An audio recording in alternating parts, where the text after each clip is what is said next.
Where is Estonia?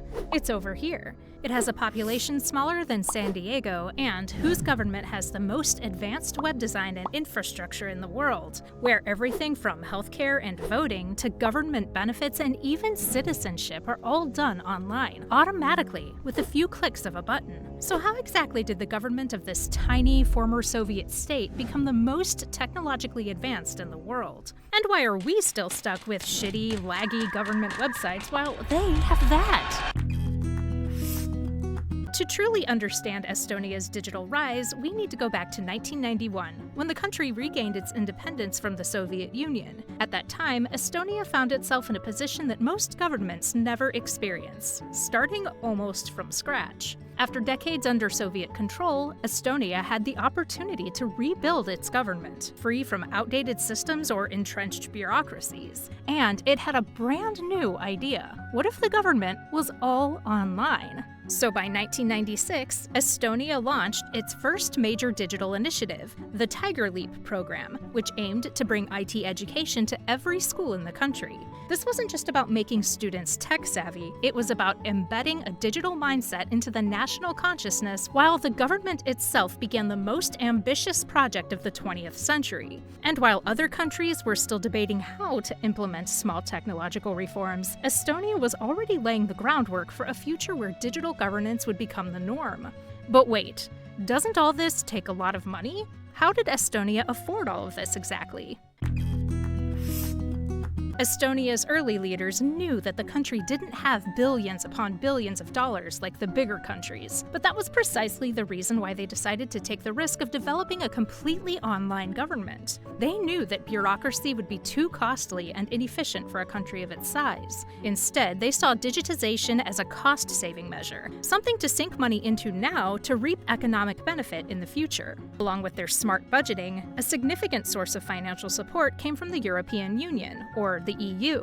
Estonia joined the EU in 2004, but even before that, it received funding from EU programs aimed at modernizing Eastern European nations. Estonia also got some help from the International Monetary Fund, and all these funds were critical in helping Estonia develop its infrastructure, including its digital systems. Estonia also made heavy use of public-private partnerships, working with local tech companies and international corporations like Microsoft to develop its digital infrastructure. These collaborations allowed Estonia to share costs and leverage private sector expertise. But even that wasn't enough for cost saving. The government actually decided to use open source technology to build this newfangled system, which allowed them even more bang for their buck as they went on their e-governance project. It was a crazy project of which no one had any idea where it would go. So how did an entire country even agree to this in the first place? One of the often overlooked aspects of Estonia's success is the sociological makeup of the country itself. With a population of just 1.3 million people, Estonia is a small, tight-knit society. This closeness between citizens and government created a unique environment where digital reforms could be implemented quickly and with little resistance. In smaller countries like Estonia, the gap between the government and its citizens is much narrower than in large, more fragmented nations. This sense of community and shared responsibility allowed Estonia to move forward with digital initiatives that might have faced significant resistance in other places. For example, in larger countries like the United States or Germany, citizens often feel distant from their governments, and that distance can lead to distrust and reluctance to engage with new technologies. Regional differences, varying population sizes, and different levels of digital literacy make it difficult to implement sweeping changes. Estonia, on the other hand, could introduce large-scale digital reforms relatively quickly,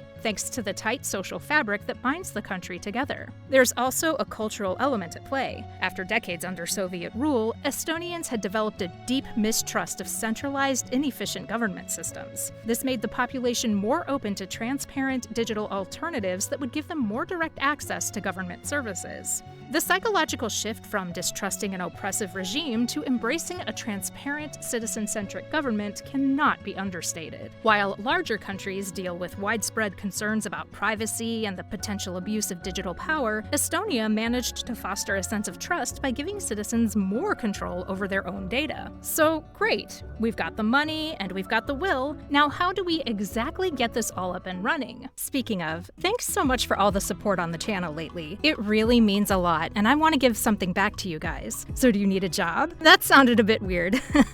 But whether you're a UX designer, app developer, freelancer, or just a curious viewer, I want to get to know you guys, share some UX and UI tips, and maybe even get a gig. So I made a Discord channel for us and want to make this the place to be for front-end professionals. And I'm having talks with people to get some employers in there so you can connect with them too and find some jobs in the future. I'm really excited to get this thing started, so I hope you'll join me.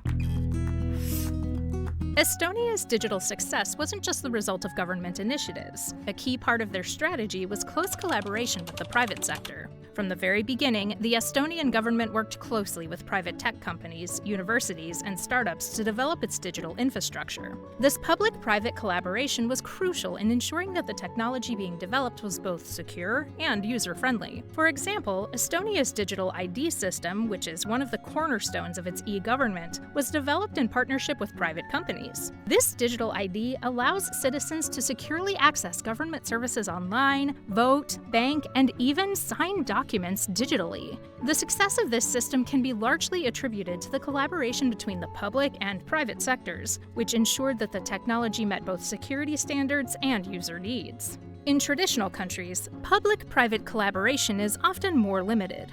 Governments may be reluctant to work closely with private tech companies due to concerns about data privacy or inefficiencies within the public sector. This hesitation slows down innovation and delays the digital transformation of government services. But okay, this is great and all, but how does it actually work?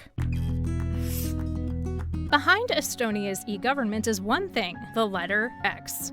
Say hello to the REUPLOAD, the decentralized data exchange platform that has been the backbone of Estonia's digital government since 2001, which connects all the government databases into one platform for real-time data sharing. Now, this may not sound revolutionary in today's world, but back in 2001, this was a game changer. Back then, a lot of countries were still trying to figure out how to even use the internet in the government. Yet, Estonia was already implementing a system that would set the foundation for its entire digital ecosystem, and it was the most important link in the process. REUPLOAD's decentralized nature is one of its key strengths. Instead of having all data controlled by a single entity, each government department maintains its own data. This not only makes the system more resilient, because if one part of the system is compromised, the rest remains secure, but it also respects the privacy of citizens by preventing the government from having centralized control over all personal data. Furthermore, the once-only principle ensures that citizens never have to submit the same information twice. For example, if you update your address with the tax authority, that change is automatically reflected across all other relevant government departments, such as healthcare or social services. Contrast this with traditional countries like the United States, where government departments often operate in silos, each with their own separate IT systems that don't communicate with one another. This fragmentation leads to inefficiencies, redundancies, and a lot of wasted time and effort for citizens, who are often required to submit the same information multiple times to different agencies. But okay, this is all good. But isn't this a bit dangerous? Wouldn't this mean that one hacker could take down the entire country?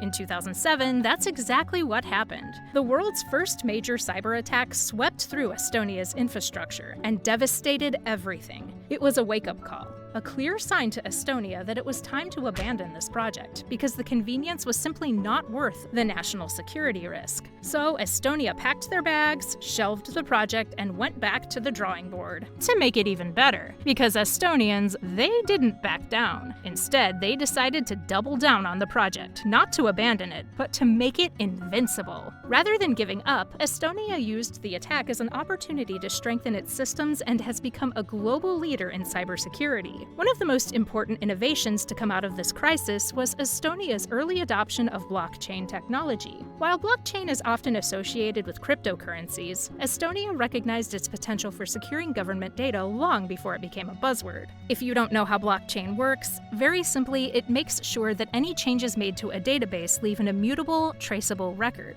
This means that unauthorized changes can be easily detected and prevented, making the system more secure. This use of blockchain gives citizens more transparency and control over their personal data, allowing them to see who has accessed their information and why. Estonia did all this as a protective measure, in contrast to countries like the US, where cybersecurity is more of a reactive measure. Take the 2015 hack of the US Office of Personnel Management, for example. It exposed the personal data of over 21 million federal employees, and only after the attack had happened did the US government put in fixes here and there. Estonia, on the other hand, has never had another major breach after 2007, because it put up its defenses proactively, not reactively, to the digital threats that it might face. So now that we know this is great, what's taking us so long to catch up? One of the keys to Estonia's success is the fact that it didn't just delegate the task of running an e-government to the people in the government. It delegated it to everyone in the country. Estonia understood early on that a digital system is only as effective as the people using it. This led to the creation of initiatives like the Tiger Leap program, which brought IT education to every school in the country as early as the late 1990s. As a result, when Estonia's digital government systems were fully implemented, the population was ready. Citizens were not only familiar with how to use digital tools, but also understood the importance of cybersecurity and how to protect themselves from potential threats. This widespread digital literacy has been one of the key reasons for Estonia's high levels of engagement with e-services. Compare this to the US, where there's a much wider gap in digital literacy. Rural populations and older generations are often left behind in the digital transition, while younger generations zoom ahead, which creates a significant barrier to the implementation of e-governance systems. Without widespread digital literacy, the benefits of a digital government can't be fully realized, let alone run effectively. Estonia's rise as a leader in e-governance is a testament to the power of innovation, collaboration, and a willingness to embrace change. By seizing the opportunity presented by its unique historical moment, Estonia was able to build a government that is transparent, efficient, and responsive to its citizens. While larger, more traditional countries face greater challenges in adopting similar models, Estonia's success provides a clear roadmap for how digital governance can work. The question now is, will others be bold enough to follow?